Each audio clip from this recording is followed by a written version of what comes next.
What's up, Mach-E fans? Thank you for joining our second of 4 live web series all about the Mustang Mach-E. We're going to be focusing today on Sync 4A and the fantastic technology that comes with your vehicle.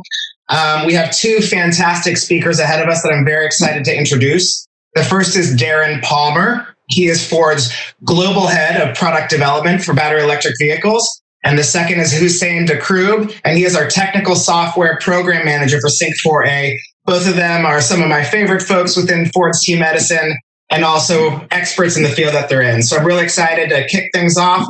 As a reminder, we are going to be recording this live, and it will be posted to Ford's YouTube channel in the coming days. And we will be answering Q&A live through the chat function. We've got a couple Ford experts on hand to make sure we can answer those questions as quickly as possible for you. And I hope everyone can learn something today and have some fun. So Darren, I'm going to kick it over to you. Thank you. So I'm so happy that we're able to speak to you tonight. This is a very special product, and you are the people who have supported us with reservations of this vehicle. And I can tell you, you're going to be very happy. The world is only just seeing what this vehicle can do. In my 29 years of developing vehicles and launching Mustang, actually, in some regions, I don't think I've seen a vehicle that's had a better reaction to this when we take it out on the road.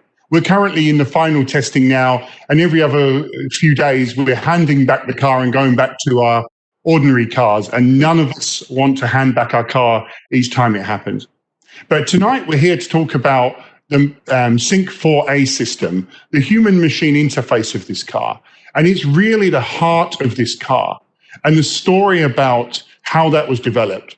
It's developed in a way we've never done in any car we've ever had. And we wanted the real people that did that development to be able to talk to you and answer your questions. Now, I've got to tell you, when we started this car, we believed we need to make a new type of HMI on this vehicle that's very easy to use. And we used a new method called human-centric development to do this. And that gets you out and testing with real customers really early on. So it started off being it's a new HMI and must work really proactively and really simply. But it ended up something completely different. It ended up a system that gets to know you. It's personalized to you. It has all of your content, your apps, simultaneously with zero learning curve. We believe it's the best system on the market. We may be slightly biased, and we don't think there's anything like it similar. So we're absolutely delighted to share with you the story of how it was developed and also show you a few more tips and tricks behind how it works. So first, I'd like to introduce Husein, who led up our software development team during this process. Husein. Hello, everyone. My name is Husein. I was part of an amazing team that brought you this next generation Sync. So today we're going to talk a little about the background, our thought process on the system and what we wanted to accomplish. So if we go to the next slide, from the beginning, how it all started, we wanted to kind of deliver something that's unique and new for our Mach-E customers. We wanted to rethink everything from the ground up. What are our customers using our system for in our daily drive? In their daily drive, and what are they trying to address? So we just from a process perspective, we were looking to be a little more iterative, where we were thinking about certain designs, we were looking at certain experiences, and at the same time, we had customers from around the country utilizing these systems. As we prototype them, we hand them off to kind of customer clinics, and we directly get their feedback. So kind of the pictures here, you're seeing kind of behind the scenes. When Darren and our management wanted to come up with this new concept, we brought the entire team together. So amazing team members from our studio, our HMI team, and also our software development team. And we all sat in this kind of abandoned little room in the back of a building that was kind of the only place that fits all of us. And we started to really rethink what an HMI should be. So here you'll see a funny image from Darren kind of playing with the physical knob that ended up kind of making it into production. But again, one of the main things that we wanted to accomplish, and we did during this iterative phase, and when we were trying to come up with the experience, was meet with real customers, potential EV customers, and try to derive exactly what they want. So we actually had a live feed directly into a few areas in the US, one of them being Chicago. And we were kind of beaming in prototypes and iterating in front of the customer while we were here in Dearborn, taking notes, throwing them on the wall, seeing what customers are saying about the system. And a few times Darren walked in. What do you think about that, Darren, when you walked in with all those sticky notes and kind of the live feed and out of Chicago? Yeah, what we said was, before we said we want to develop a next generation HMI system that is a huge leap in front of anything else that's in the market. And how would we do that? And one of the developers said, not working the way we work.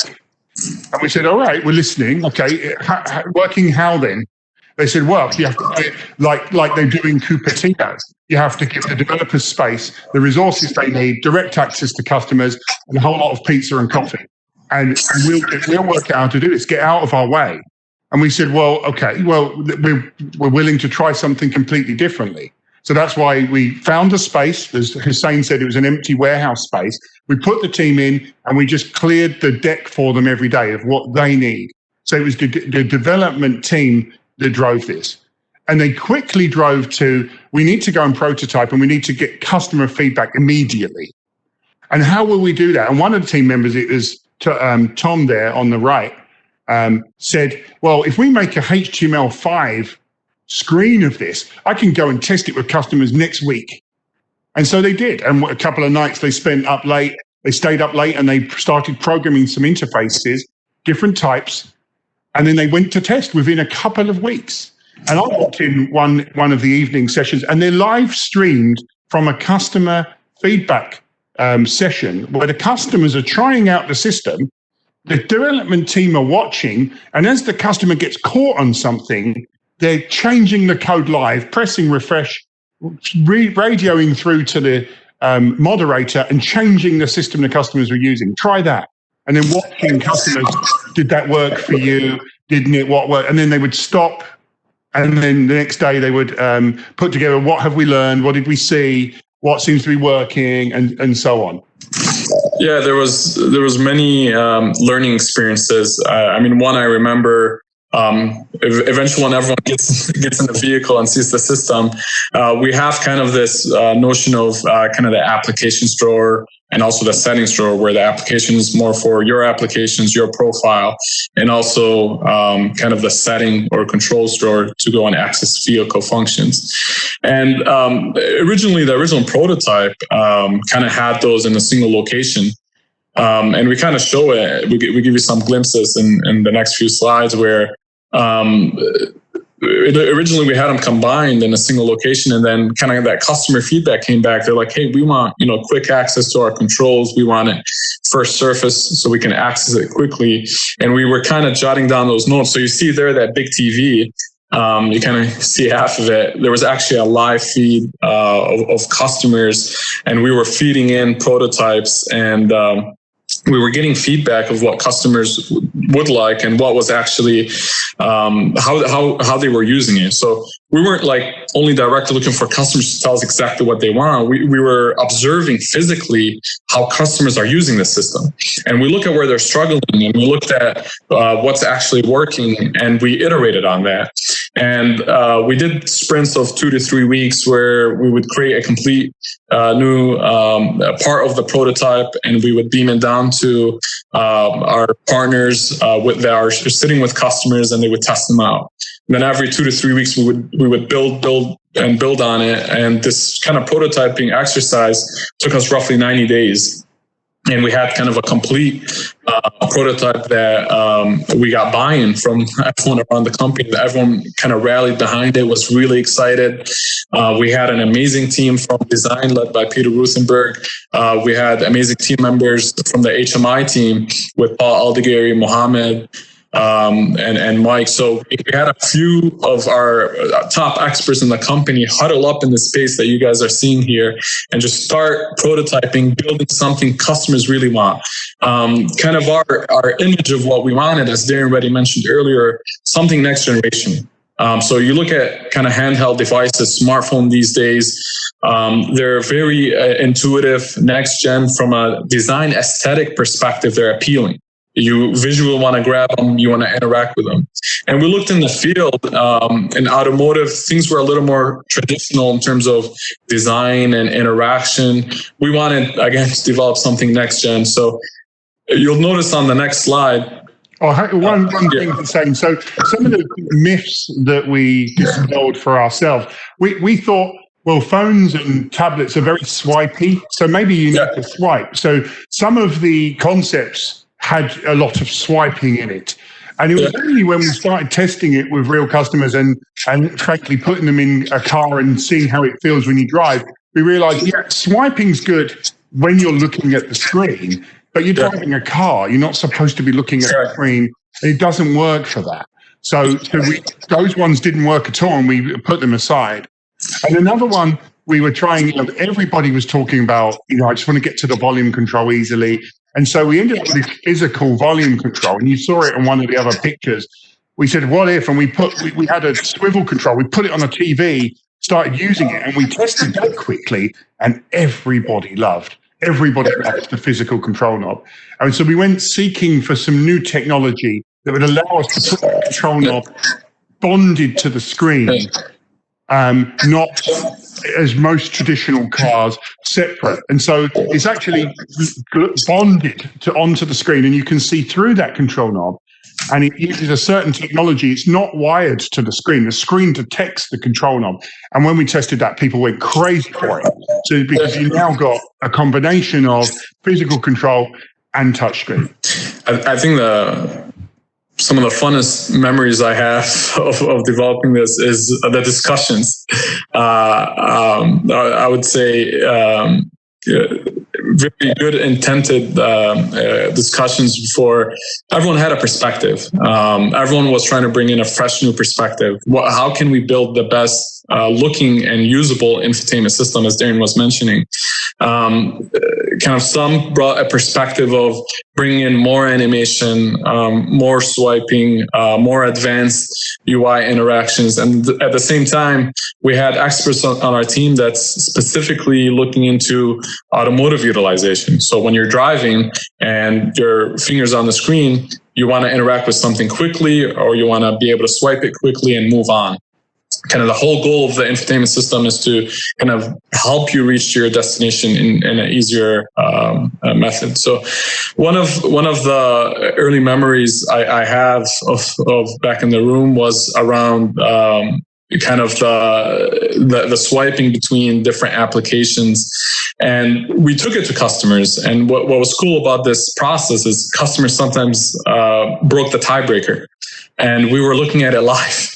And we would kind of joke about it between us. So here we're looking at kind of an very early prototype of just a mock UI of how we wanted things to be kind of placed on the screen. And you'll eventually in later slides see how it evolves. But this is kind of an early look and feel when we were sending this out to customers and seeing just from a concept perspective, is this what you like? And kind of the core principles that we were trying to hit on was, again, a very modern visual looking UI that's visually appealing, and also something that's intuitive, but at the same time, something fresh, new, and personalized. So you'll notice on the next slide, we'll go through kind of in depth some of the aspects of our modern HMI and our kind of interaction and whatnot. So here with what we were trying to accomplish, as you notice here, our design team did a fantastic job with bringing in a fresh new theme. Again, this is sometimes things that are brushed to the side when building an overall vehicle. Automotive companies traditionally are looking to invest in certain areas. But now, I mean, with this new age, software is important. And what do you think, Darren, about kind of the theming part of it? I know that's one thing that you really pushed us hard on, kind of a modern theme and modern UI. Yeah. So another one of the things we learned as we went was we were looking at what do people want, and we started I want certain things on the screen, and then we speak to the next person and they want something different, and the next person something different. So the realization was, I want my stuff. Trouble is, everybody's stuff is different. And so one of the principles of the system is that you see the main screen there at the top, and there's these cards. As you use it, the things you use most will move to the top. And after about an hour, all of the things that you commonly use will be at the front. And you'll notice that the cards at the bottom are still usable. So while you have nav up, you can answer a phone call, mute the call, or even call key contacts. And you can also change the radio stations or select the music or the audio or one of the streaming services without taking the main nav off the screen. If you want to go deeper, you can just touch the card at the bottom, it expands, and then you're deeper into that item. And something else people loved is the navigation. Full screen navigation on a 15.5-inch screen is a beautiful thing. And it has graphics of all the buildings as well. It looks beautiful. So a lot of us, as we use this system, we find we maximize the nav and we're running there. And then we can still use phone calls, changing radio stations and so on at the same time. That's the key.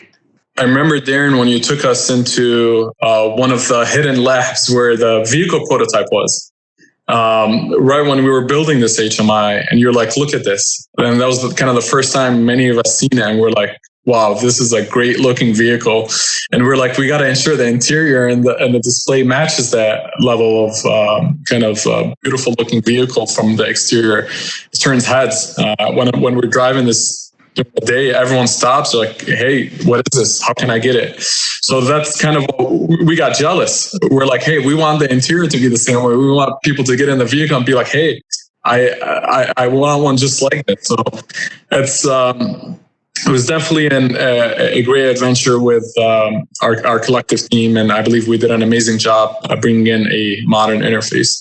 On the next slide, we kind of show a little more on the personalization aspect of things. And here I took raw videos from our vehicle showing some aspects of how you can customize things and whatnot. On the left side, if we go to the next one, we'll show right here abilities just to create a profile. If we can go a step back, we show the ability to create a profile. So as customers, you'll be able to create a profile, save the many settings that you have in the vehicle to that profile. So just by creating a profile, everything you already have in the settings automatically links to that profile. And as you create a different profile, so if Darren comes in the vehicle and he starts adjusting his settings, it's automatically getting saved to his profile. And then you can save the kind of the profile both to your fob, to your phone, and as you're approaching the vehicle, it automatically tunes up everything to your profile and your liking. So I always know when Darren drove the vehicle before me, as I'm getting in, it starts sliding from 5 feet back, and he's 6'8" or 6'9", so it starts to slide up to my profile. That gets bigger every time you say it. I'm 6'6", but yeah. So I mean, it's a fundamental of the car. What we learned as we did this, it's all about it adjusting to you. So when you walk up to this car, the phone is the key. Your phone is the key. It already loads your profile in. The electronic door lock system feeds the door to you. You open it with one finger, sit down, and it's already set to your profile. All of your settings, your radio stations, your favorite teams, the position of the seats, the heating controls, the temperature, everything's set to you. And of course, it can be set to other members of your family as well. You can even put your photograph in here which is something we thought was really important to personalize it for you. You can choose your own, or you can choose avatars there as well. And that's the key. And the thing I love most about the system is that you can also use CarPlay and Android Auto, and we mean simultaneously with all of the other car systems. I'll maybe ask Husein, as he's talking through this, to tell you about how that system works with this car as well. Yeah, we'll touch upon that in a few slides. But one thing, as Darren mentioned, we're looking to provide customers with kind of adaptive experience to what they want. And if we go to the next slide, here we'll talk a little about our cloud connectivity within the system. So the system Sync 4 in general was redesigned from the ground up to take full advantage of our high-speed connectivity in the vehicle. So one of the baselines of this vehicle is that it has to be connected. We have to have real live traffic data hitting the vehicle.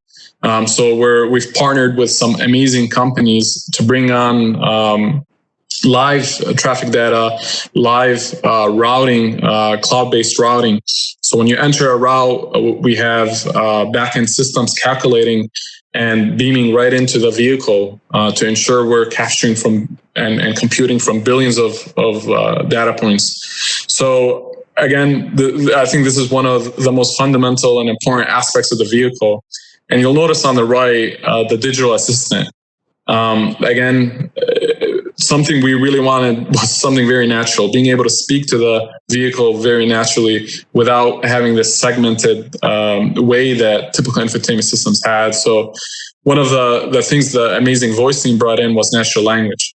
So now you can easily just say, take me to Laguna Beach, or hey, I need some Tylenol, or take me to Disney World, and it automatically brings you these destinations. So it's, as Darren pointed, navigation, you can expand it and make it kind of the full screen as kind of those evening moments when you're just returning home and you just want the nav screen up and that's all you're focused on. So it's very adaptive, and as our customers get to this, they're going to love some of these features as they get used to them.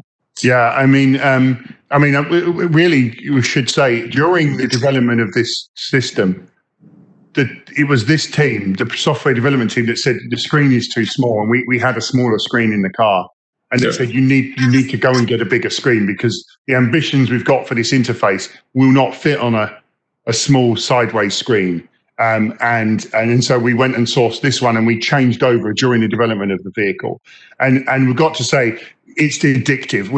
The minute you open the door of that car, everybody, and I mean, we must have had 600 or 700 people sitting there. Everybody is obsessed by the screen immediately and starts playing with it. And 20 minutes later, they look up at the rest of the car.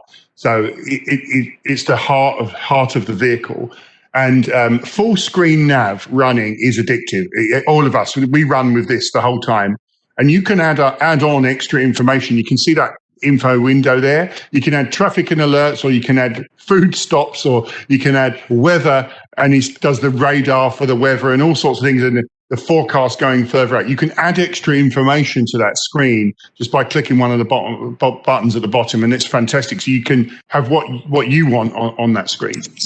And in addition to that, in the next slide, you'll see to the earlier point of what Darren was getting into with CarPlay. So here you'll notice wireless CarPlay running, but the way we look at it is it's the customer's choice. So it's if you notice, a lot of the infotainment systems today, when you open CarPlay or Android Auto, it takes over the entire screen. So we wanted our experience to also be reachable. We wanted CarPlay and Android Auto to be an app within our system as well. We wanted to leave it to the customer to kind of live in either world. If you notice here in the video, you'll be able to have, navigation in CarPlay, still listening to radio, flip between the two if you want to. You can also be listening to music off your applications within CarPlay or Android Auto, and be able to use our embedded navigation. which we really worked hard to bring in some great user experiences and features within our navigation. So again, this is giving the customer the choice of what do you want to use? Do you want to use our digital assistant? Do you want to use Apple's digital assistant? Do you want to use Google's digital assistant? So there's several ways we left it to the customer. Yeah. So one thing, we asked ourselves, so why should I use one or the in-car system? We found ourselves, we use both. So we bring Android Auto or CarPlay up. By the way, it also shows the navigation on the main cluster when you're using Android Auto. I've never seen that on a car. So when you set in Waze, your route, for example, is giving you the arrows and the guidance also on your cluster as well.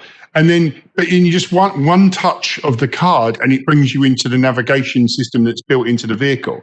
And for example, I was tending to use, everybody's different. I was tending to use Waze for journeys because it gives me so much information along the way.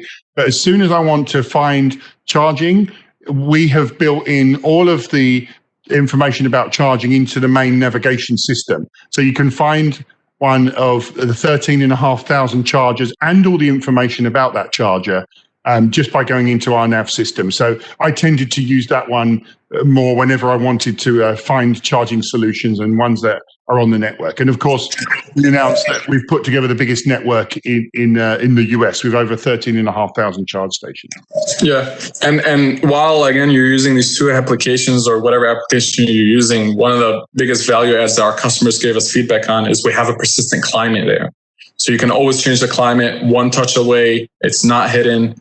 And again, the amazing physical knob for those moments where you just want to higher lower the volume as you're using some of the apps. So everything first surface, quick access has been that value add. Kind of on the next slide, we dive into show you guys some of the OTA updates. And one of the founding principles of this system is the ability to continuously improve, adapt. So as customers, you'll be able to schedule updates, schedule specific times where you want the vehicle to download the updates, and on the next ignition cycle, you're up and ready to go. So you'll notice as customers drive off or receive their vehicles, the vehicle is going to get better over time with continuous improvements. Some cool little features that you'll notice, can't share with you guys here.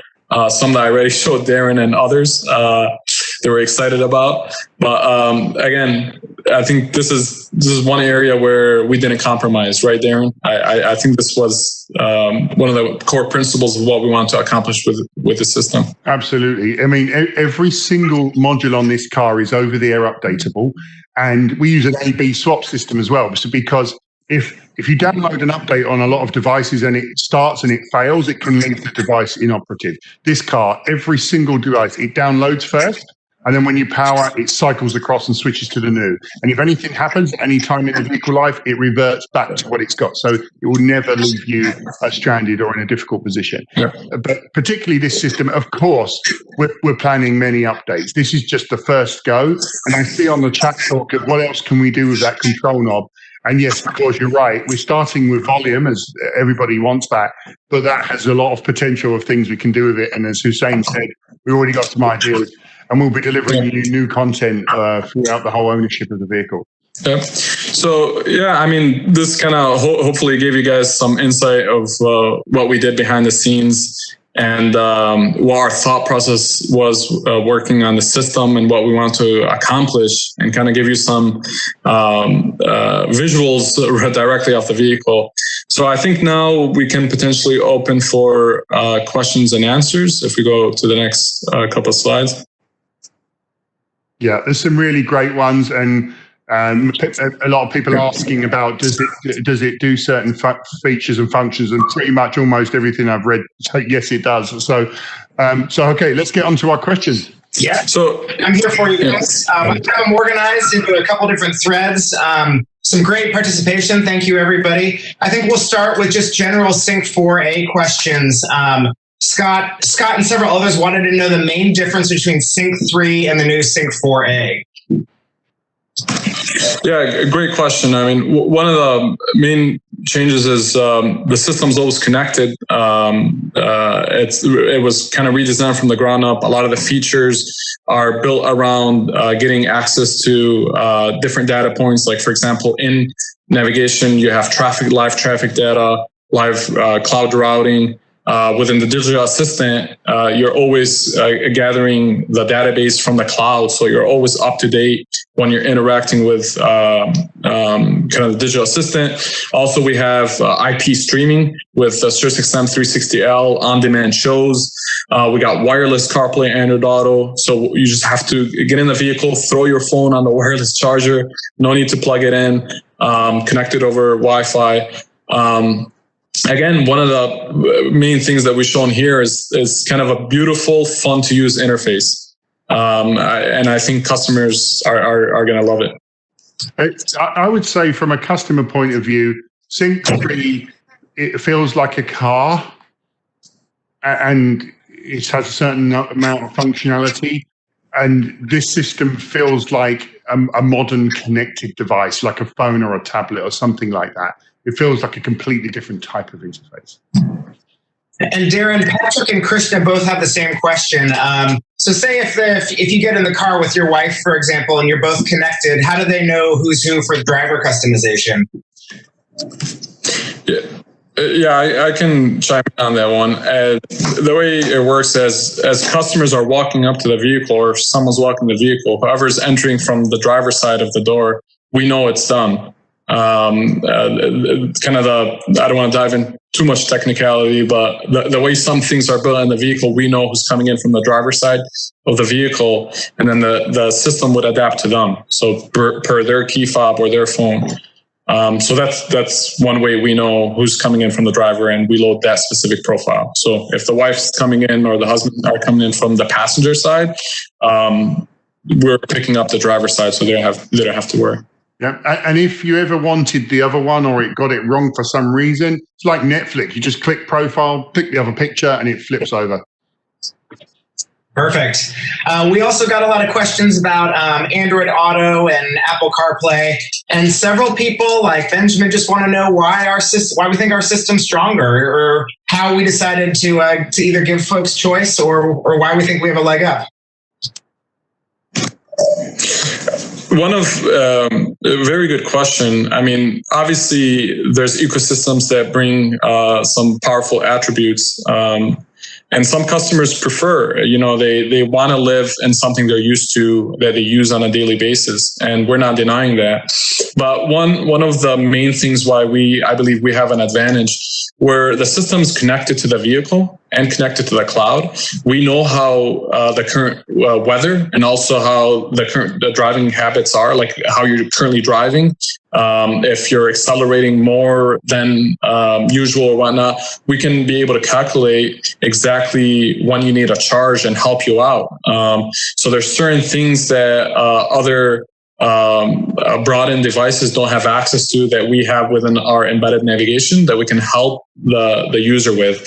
And also our digital assistant has access to, for example, a climate function. So as you're driving, you can just say, hey, set it to 32 or 60 degrees or set it to 80 degrees or 20 Celsius. So there's certain things that you can do with the features that are available on the vehicle, on the embedded side of the system. And then there's certain things that, hey, if customer wants to bring in an app or two from Apple CarPlay or Android Auto, while use our amazing new cloud-connected navigation system, they'll be able to. I think we're very open to keeping it to the customer to make that choice. We didn't want to lock anyone out from what they're used to or what they enjoy.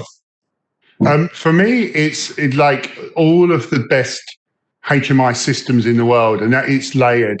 So for somebody coming to it for the very first time, who may have been intimidated by some systems, they only need to know two things, and that is all settings for the car are in the little car on the top left, which when you touch it, it beautifully moves forward and the lights come on.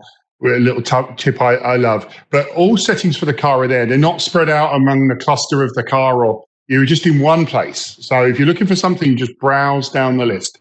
And then anything to do with your own app is in the center with probably your picture on it. And that's all you need to learn.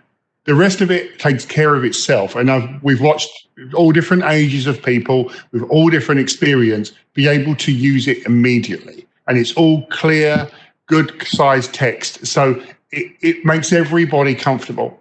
And then as you get used to it, you can really make it sing to what you want. Some users will use Carplay or Android Auto and they'll run their apps there and it'll automatically choose the top 3 cards that they're using the most. And some people will just use the basics and put the radio on. It doesn't matter. It will adapt to you. And that's what I love most about it. It doesn't prescribe how you have to behave. It lets everybody have what they want. Perfect. Back to navigation. Bill, Randy, and Jared, and a couple others have been asking if navigation comes standard or if it's a subscription service, as well as if there's any other subscription costs to keep using the built-in nav. Yeah, so the navigation's on all trim levels, so all customers will get navigation from the get-go. In terms of subscriptions, I believe more details will be coming to our customers in potentially email and afterwards.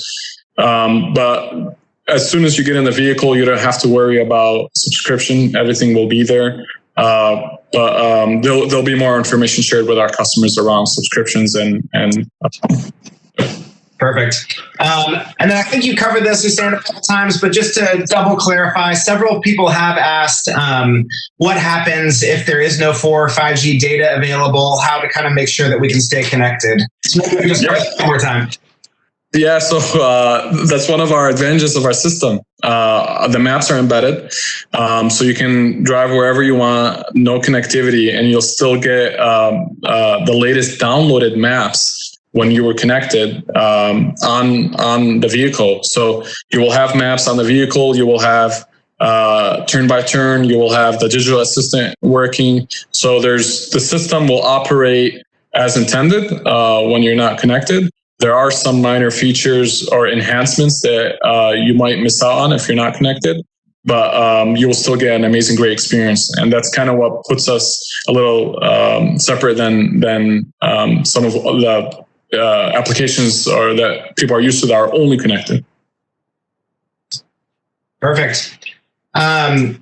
Jared wanted to know about Amazon Alexa integration. I'm not sure if you touched on this earlier, but maybe you could just talk about that as well.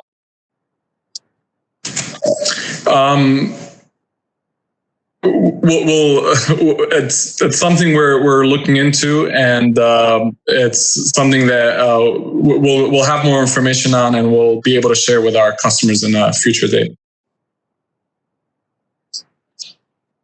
All right. Lots of interest around the screen, that big, beautiful screen. So let's talk about that a little bit. Barbara wants to know how, since that screen is so large, how we're accommodating for solar glare. Yeah, Darren, do you want to talk a little about, I personally don't know much about the roof of the vehicle, but it's heavily tinted, right? Yeah. So Eddie, were you talking about the screen or the sunroof there?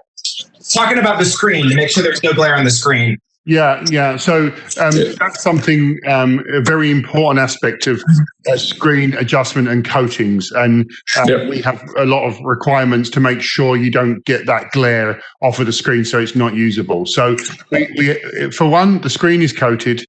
It's positioned just right so that you do not get glare from the sunroof, which is huge, by the way.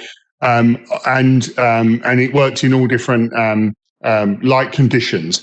It also can be the light theme, or it can be dark. And you can choose, of course, because that's our philosophy. Many of us, we love the dark theme and we want it dark all the time. You can have it auto switching to bright during the day and dark at night. But really, in the summer recently, even in the middle of the summer recently, we all had the system turned to a night theme. Yeah, and just to add a little on that, when we develop our HMI, we always ensure from a contrast perspective, we have labs just built to ensure some of the lighting aspects doesn't impact the visuals that are on the screen. So you'll notice the color contrast that our studio team chosen ensures customers always have good visibility of the text and the icons and things on the screen. It's super bright. When I noticed, you take it for granted, and you put your phone next to it, and it's brighter than your phone, so you realize how bright and high contrast the screen is. It's really nice. Great. And then John wants to know if you're able to rotate that screen, or if it needs to stay up and down version. Good idea, but it's in portrait. Perfect. And then Scott just asked, what about fingerprints? How did you choose that glass and work with suppliers to make sure that the screen stays clear and visible?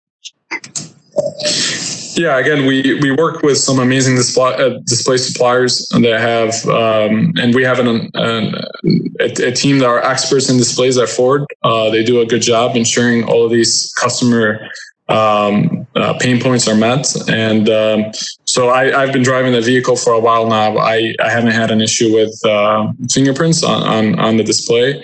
And of course, the displays themselves are very easy to also wipe down, very similar to your phone or your laptop screens.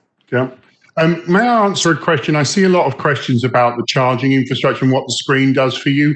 That is something super important to us. So really, we tell the customer, you just don't worry about where you're going. Just load the route either on your phone or in the car, and the car will automatically optimize the route and then find chargers that is in the network and prioritizing, of course, fast chargers, and tell you where to stop and for how long. And then you'll be able to click on each one and see what facilities are available at that charging stop. And if you don't like that stop for some reason, you can change it for another one and the system will re-optimize again.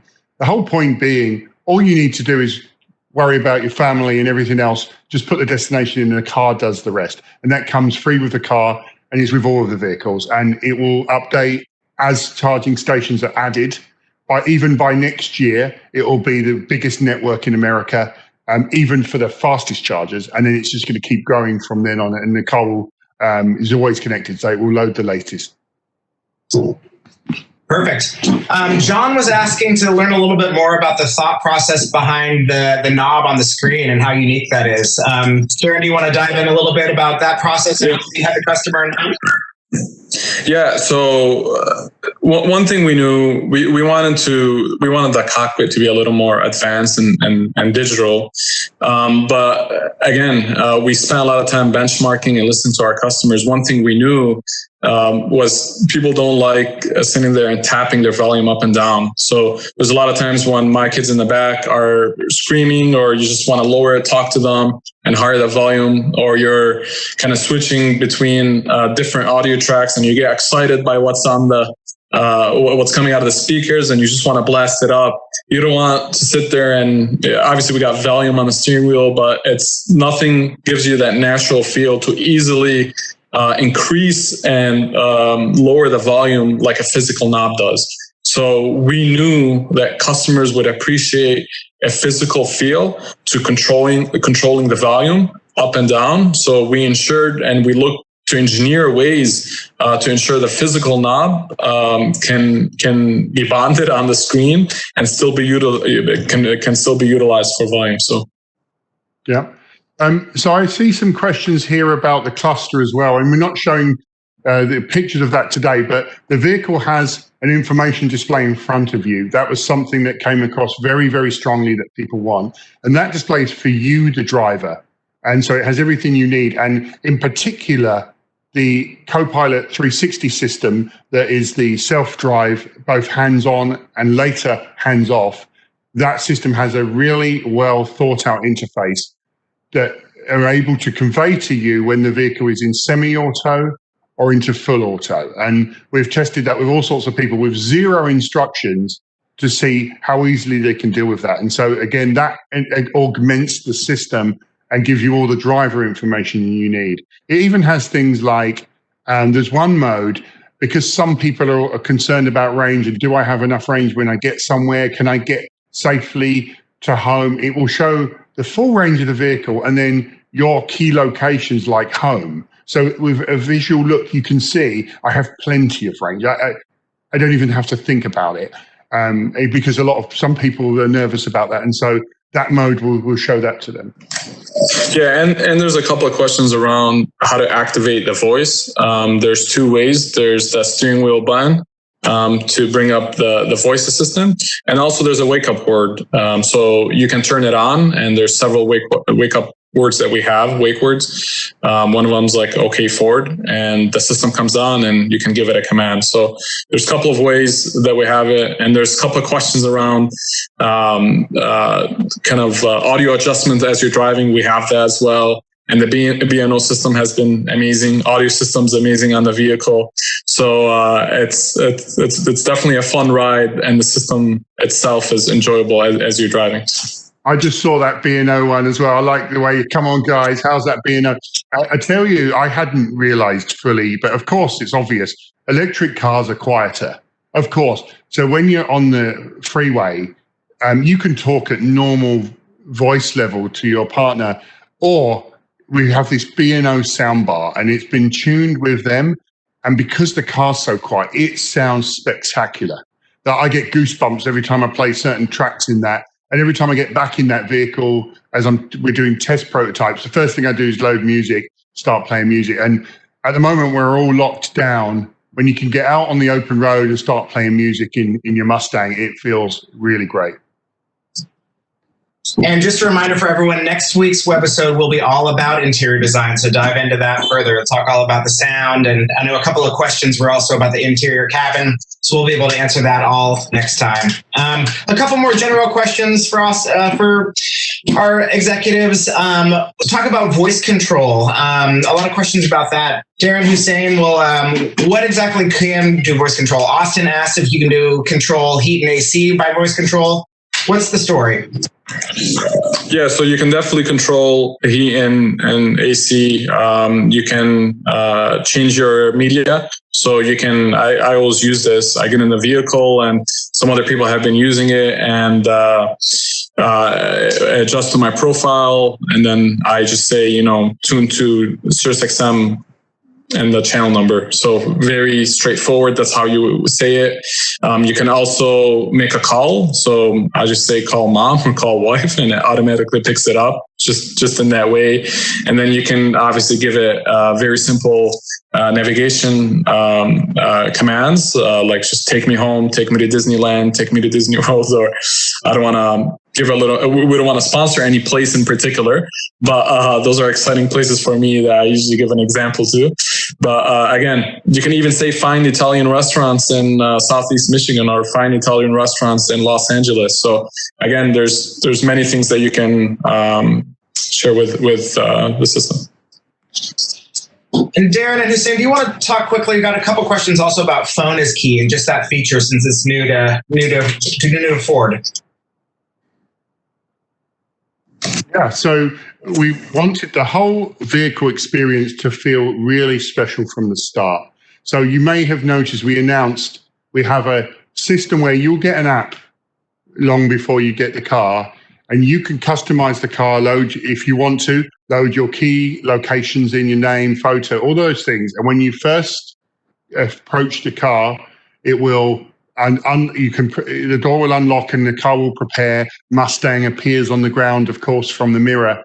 And then you touch what it looks like, feels like an iPhone button, and it feeds the door out to you. And I can't tell you how nice that feels after a while. You end up in a very fluid motion of touching that handle, and the car does the work. It breaks the door seal, pushes it open 2 or 3 inches, and then you can open it with one finger, so that it feels special from the start. That's what the goal was.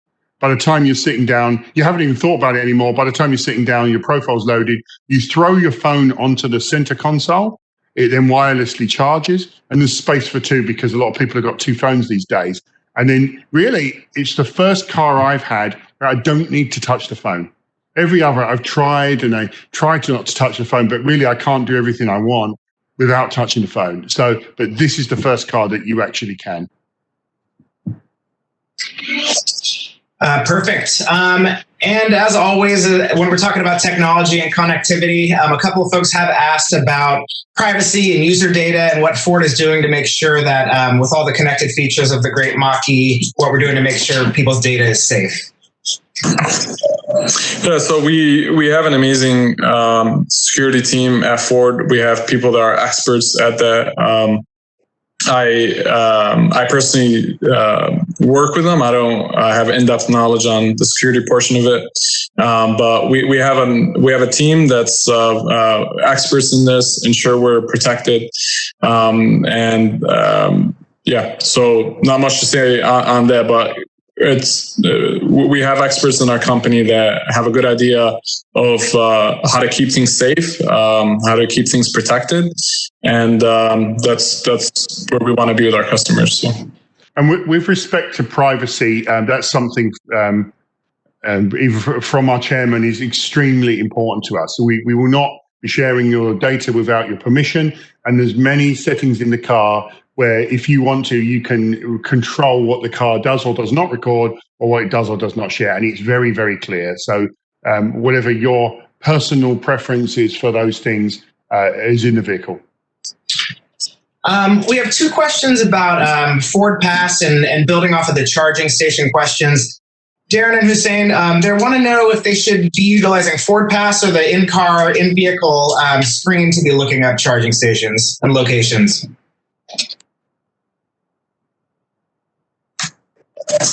Can you repeat the question, Eddie? Yeah, we have two questions in about the identifying charging station locations and if we should be using the Ford Pass app on our phones or the screens. So I can share a couple of words that maybe Darren can take it, but you can do both, and you can even start on your phone and send it to the vehicle as well. You want to add anything, Darren? On top? Yeah. So I mean, it takes care of everything you need for the journey. So actually, if you take Google or one of these systems at the moment and you try to use it to plan an EV journey, it's really a bit awkward at the moment, and all of the networks are separate networks, and we realized that, and said you can't have that for customers. So that's why we negotiated to put together multiple networks. So there's Electrify America, and there's other networks we've put together into one. As far as you're concerned, you don't care. They're just in one, and you search either on the phone or the car, and it will find your route and the nearest chargers, and then you can investigate. Oh, I only want fast chargers over 100K. Well, it'll list those for you, or I want any charger. So you can do that seamlessly, and we have subscription to those included with the car, so that when you get there, it's seamless to use charging. And we'll also be bringing in plug and charge as the network expands to provide that. So you just plug and walk away, and everything else authorizes automatically. That's what's, and Electrify America are the first people to do that, and it's rolling out now. Then Lori just asked, and we hope this never happens, Lori, but are there security features to disable the vehicle if it is stolen?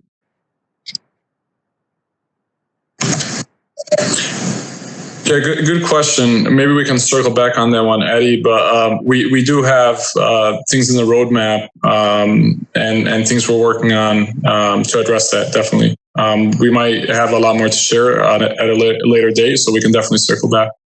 Yeah, I mean, the car is a computer on wheels, so anything you can think up, we can put in. We have to be very careful with those type of things to make sure they're never misused in the wrong way. So you know, that's something we can do. That's in our roadmap. All right, and then I think we're just about coming up on time. Darren and Husein, I'd love a couple last words for you about what you're most proud of for delivering the Sync 4A system. Let you go first, Husein. Yeah, I mean, one of the proudest thing I have is the people I worked with and what we wanted to do for our customers. So we have an amazing team at Ford that really poured their hearts into this, and I really mean it. Stayed up nights and days and weeks, especially here and around Michigan, Canada, Europe. So we have team members from around the globe that contributed to this product, all for serving our customers and for ensuring our customers have a great experience and a product. So I think that's something I cherish most, is working with the team to deliver an amazing product for our customers. And again, just working for the blue oval and what Ford stands for, I think is something that we value, and our customers are going to see how we value our company is going to come out through our product. As they use our product, they're going to kind of get that same feeling. Everything they touch, they're going to say, man, someone really thought of this. There's small, nice Easter eggs within the screen, closing out cards, opening cards, stuff like that are not really there, but they're actually there. If you get to use it, you'll notice it, and you're going to be like, hey man, someone really spent their time looking into this. And it's an amazing team here at Ford that really dedicated the past couple of years to deliver something very exciting for our customers. For me, it's really what Husein said. There's a huge amount of love put into this car. Every so often, a car comes along where you can see and you can feel it. And it's in the HMI all over the place. Little things that you didn't even notice yet, from touching the settings, the little car drives forward and the lights come on, to how it moves, little Easter eggs, things everywhere. And that's not just the HMI, it's all over the car. When you own a product that's had that much love in it, it feels really special. So for me, the HMI system is just part of that. And I said it at the beginning, if you have a reservation on this car, I think you are going to be really pleased with it. And I think as soon as they start hitting the dealers and people see them, if we get the reaction that we get every single time we take one out, I think they're going to be sold out quite quickly. So if you have a reservation, congratulations. I'm very sure you're going to love it. All right, and there you have it. Please tune in next week for our third episode, all about interior design. And a big thank you to all of you for joining in, and a big thank you to Darren and Husein for joining us as well. Have a great night, everyone. Thank you. Take care.